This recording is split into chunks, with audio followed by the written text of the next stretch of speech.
Patay ang isang babae matapos barilin sa Balagtas, Bulacan. Sa kuha ng CCTV, makikita ang paglabas ng rider na yan mula sa isa sa mga eskinita ng barangay Wawa nitong Lunes. Kasunod niyang lumabas ang isa pang lalaki na naka-asul na pantaas at puting sombrero.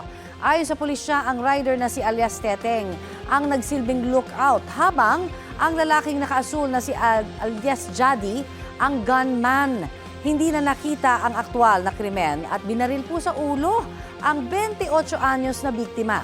Ayon sa mga otoridad, may kinalaman sa ilegal na droga ang motibo sa pamamaril. Itinanggi naman ng pamilya ng biktima na sangkot siya sa ilegal na droga. Anila, nadamay lang ang kaanak sa problema ng kinakasama.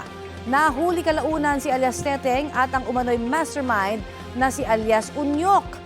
Nakumpiska sa kanila ang mahigit 100,000 pisong halaga ng hinihinalang shabu at baril na kargado ng bala. Nasa kustudiya na ng pulisya ang mga suspect na tumangging magbigay ng pahayag. Nahaharap sila sa patong-patong na reklamo. Patuloy ang pagtugis sa gunman.